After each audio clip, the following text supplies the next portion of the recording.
Selamun Aleyküm.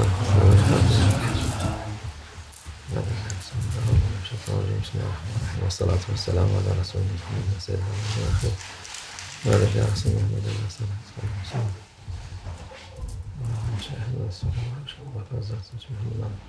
Osman Hazretleri Madem. Allah'a şükür gene kaç ay sonra gene buluştuk.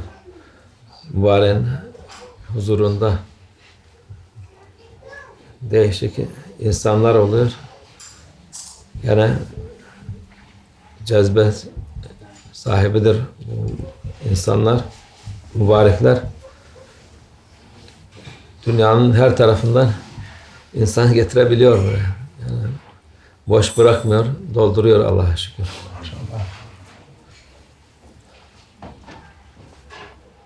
Dünya gailesi insanı meşgul ediyor.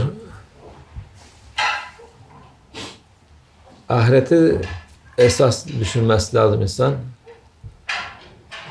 Allah dünyayı bir vesile ahirete yatırım yapmak için bir araç vesile olarak yaratmış Allah Azze ve Celle. İnsan esas gayeyi unutup da aracın peşine düşmesi akıl işi değil.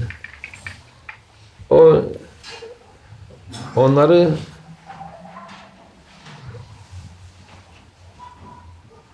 ayırt etmek lazım.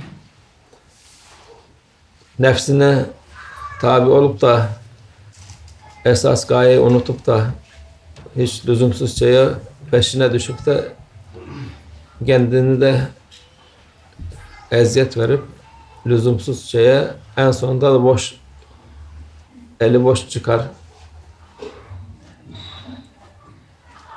Çok insanlar ta Adem Aleyhisselam'dan şimdiye kadar milyarlarca insan gelip geçti.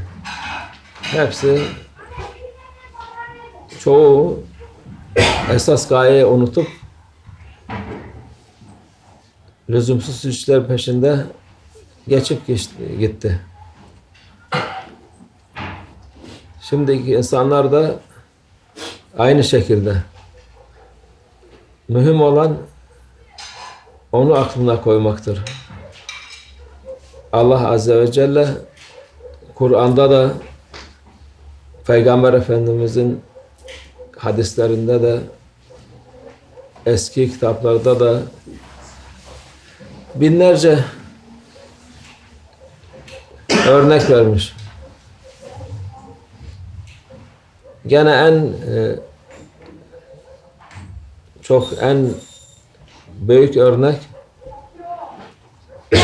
şimdi insanlar dünyanın en zengin adamı kim dersen herkes bir şey adını biliyor herifin, söylüyor bu adam en zengin adam. Dünyanın gelmiş en geçmiş zengin adamı kim? Karun'dur. Karun Hazreti Musa'nın akrabası oluyor. Bir de eniştesi oluyor. Galiba teyzesinin kocası oluyor. Yani öyle bir yakın bir akrabalık var Musa Aleyhisselam'la.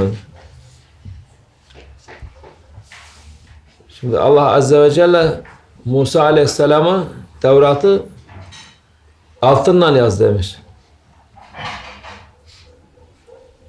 Musa Aleyhisselam demiş Allah Azze ve Celle benim 5 kuruş param yok. Nasıl da yazayım altınla. Allah Azze ve Celle Musa Aleyhisselam'a simya ilmi vermiş. Bir maddeyi altın yapıyordu. Altın yapıp da Tevrat'ı yazıyordu. Bu Karun denen herif de o vakit fakir insan. Çoluk çocuğu var. Gayet iyi insan gece gündüz namazından yazında oruç, ibadet, namaz ne varsa hepsini yapar. Gece sabaha kadar namaz kılar. Ama çoluk çocuk da açlıktan ölecek. Musa Aleyhisselam da buna acımış yani. Tabii görünen kötü bir şey yok. Hakikaten de iyi insandı o. Musa Aleyhisselam demiş ki bu madem bu kadar iyidir hiç olmazsa çoluk çocuğu rahat etsin. Ona öğretmiş bu simya ilmini. Onu öğrenince başlamış para toplamaya. Para çoğaldıkça esas gayeyi unutmuş. Vesilenin peşine düşmüş. Onu gayeyi unutmuş. Paranın peşine düşmüş. O kadar para toplamış ki 70 deve sırf anahtarını taşırmış. Bu hazinelerin anahtarını. 1000 tane bekçisi varmış. Kılıçlar hep altından. 1000 tane erkek, 1000 tane kadın. Yani zengini düşünülemez. O kadar yani gelmiş geçmiş en zengin insan dünyada. Yani Allah Adem Aleyhisselam yarattıktan beri ondan daha varlıklı, daha zengin insan yok. Musa Aleyhisselam demiş ki sen bunun zekatını vereceksin. Yok demiş. İlk başta veririm vermem sonra bakmış ki olacak gibi değil. Musa Aleyhisselam'a tamam demiş, vereceğim demiş ki şimdi vermem dese kavminin önünde küçük düşecek. İnsanlar orada Allah Azze ve Kur'an'da da bu şeyi gösteriyor. Bazı nefisleri zayıf olan insanlar keşke biz de Karun gibi zengin olsak diyorlardı. Gene kaç defa söylese Musa Aleyhisselam Karun'a yok demiş. Ben bu kendi ilmimden bu işleri becerdim. Bu kadar parayı topladım. Ne zekat vereyim demiş. Bu defa Musa Aleyhisselam celallı peygamberdi. Öyle şakası yok. İyice kızmış kendisine. Baktı Karun yani olacak gibi değil. Bir hile düşünmüş. Musa Aleyhisselam'ı insanlar önünde küçük düşürüp ondan sonra kendi kurtulsun insanların sözünden lafından diye. Gitmiş bir tane kötü yolda olan bir kadına söylemiş ki bu kadar para veririm sana. Musa Aleyhisselam benimle zina yaptı diyeceksin. O kadar para çok vermiş ki yani kadın artık tamam demiş ya şey yaparım. O zaten para için her şey yapan insandı. Musa Aleyhisselam gene sohbet yapıyor, hutbe yapıyordu kavmine. Celalli olarak. Orada söylüyor işte hırsızlık yapmayın, adam öldürmeyin, zina yapmayın falan. Zina yapanın şu kadar cezası var, şu kadar bir şey. Yani o Karun o da kalkmış hemen demiş ki sen kendine de olur mu bu dedin. Ben de yapsam ben de cezasını çekerim demiş. Demiş ki o vakit işte burada bu kadın var ki sana söylüyor şu yerde bu yerde sen ondan zina yaptın diye. Kalk bir kadın söyle şahitlik yap demiş kendisine. Allah Azze ve Celle tabi peygamberini korur. Kalkmış kadın demiş ki bu adam bana iftira edeyim diye bu kadar para verdi. Yalan söyledi. Hazreti Musa Aleyhisselam temizdir. Hiçbir şey yapmadı. Bu adam yalancı olanı. Musa Aleyhisselam Celal'ından artık o kadar şey yapmış. Asasını vurmuş. Yer yarılmış. Yarıya kadar battı yerin içine. Ondan sonra yalvarmış ki tövbe ettim falan. Musa Aleyhisselam Celal'ı dinlemedi. Bir tane defa yarmış. Adamlarıyla beraber yuttu. Onu bırak, ne kadar parası malı varsa hepsi yerine dibine battı. Şeyh Efendi diyor daha şimdiye kadar batıyor o. Devamlı aşağı doğru gidiyor. Ne kadar hazinesi varsa. Onun için bazı insanlar var, karın hazinesini arıyoruz derler. Öyle bir şey yok. Yani bulamazlar. Bu büyük bir misal ki insan, yani o insan milyon sene yaşasa aynı varlıkla yaşayabilirdi. Ama işte dediğimiz gibi ufacık kısa hayatında o kadar mucize gördüğü halde nefsine yenik düşüp kendi de helak oldu. Parası da bir fayda etmedi kendisine. Bu binlerce bunun gibi hikayeler var. İnsanlar dinler ama çoğu insan ders almaz. İnşallah biz ders alanlardan olalım ki hakikaten esas gayemizi unutmayalım. Gaye Allah için. Öyle de yaşasan, fakir de yaşasan, zengin de yaşasan yaşıyorsun. Allah herkesin rızkını veriyor. Kimse rızkı varken ölmüyor. Açlıktan ölen adam da demek ki rızkı bitmiş, o kadar yazılmış. O da açlıktan ölüyor. Fazla yiyip de fazla yaşayan adam yok. Fazla yemekten de ölebiliyor insan. Allah Azze ve Celle Musa Aleyhisselam demiş ki ya Musa, bu adam, herif daha doğrusu deriz, adam denmez o insanlara, sana merhamet diledi, yalvardı, sen kabul etmedin. 4 defa şey yaptı. Bana bir defa böyle halis söyleseydi ben affederdim. Orada da yani gene büyük bir hikmet var.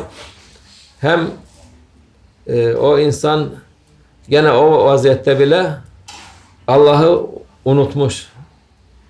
Kendini kurtarsın diye artık hile mi yapıyor, ne yapıyor bilmiyor ama Allah'ı unuttu. Allah hileyle bile olsa Allah merhametlidir. Kabul ederdi, affederdi. Ama insanoğlu tabi Allah'ın merhameti kimsede yok. İnsanoğlu şey yapmıyor. Yani Allah'ın merhameti büyüktür, sonsuzdur. Ne kadar günah işlesen, ne kadar hata yapsan Allah affeder. Bu büyük bir müjdedir yani. O Musa Aleyhisselam'ın kavmine bile o kadar merhametli olarak davranan Allah, Peygamber Efendimizin ümmetine 1000 defa daha fazlasını yapar. Eskiden o Musa Aleyhisselam'ın zamanında bir köyde birisi yanlış yapsa bütün köye Allah'ın gazabı, öfkesi gelirdi. Şimdi bütün köy kötülük yapsa, bir kişi iyilik yapsa onun yüzü hürmetine hepsi affolur. Merhamet bulur. En azından dünyada bereket eksik olmaz. Onun için biz şimdi Yahudileri nereye gitseler illa çok sıkı tutulur dinlerine onlar. Ha, bizimkiler o kadar değil. Yani o çok ince ince şey yaparlar. Onun çünkü o vakit Allah öyle emretmişti Musa Aleyhisselam'a. Onlar da o vakitten beri onu tabi oluyorlar. Ama esas şeyi de gene unutuyorlar ki Musa Aleyhisselam Peygamber Efendimiz'i müjdeledi, söyledi. Onlar kendilerinden çıkmadı diye kabul etmediler. Medine'ye kadar gelmişlerdi ki oradan bizden mi çıksın diye. Gene çıkmadı, gene kabul etmediler. Kabul eden olanlar oldu tabi. Ama esas büyük çoğunluk kabul etmedi. En büyük alimleri Kabil Ahbar vardı. O Müslüman olunca demiş ki Peygamber Efendimiz'e, bunlar şimdi gelecek, beni sor bunlara nasıl bir adamım diye. Sonra ben Müslüman oldum onlar dedikten sonra Müslüman olduğumu haber ver kendilerine. Gelmişler, konuşacaklar, işte konuşmuşlar, mevzu çıkmış, gelmiş mevzu bu sahabe efendimize. Bu adam nasıl diyorsunuz? Demişler bu bizim en alimlerimizden birisidir. Babası, dedesi hepsi en iyi insanlardan birileridir. O kadar methettiler ki en son dedim Peygamber Efendimiz'den madem bu kadar methettiniz bu adam bana inanırsa siz inanır mısınız? Tövbe demişler, ne, olur mu ya size inanma, Müslüman oldu deyince bu da başlamışlar sövüp sayma adama. Yani hakkı kendi kafalarına göre kabul ediyorlar. Hakikat olan şeyi kabul etmiyorlar. Kendilerinin koydukları bir resim var, bir tasavvurları var, ona tabi oluyorlar. Nefislerine daha doğrusu. Hakkı kabul etmek fazilettir. Allah hepimizi hakkı, hakikati, hakkaniyeti kabul edenlerden eylesin inşallah. Allah hepinizden razı olsun. Ve minallah tevfik. El Fatiha.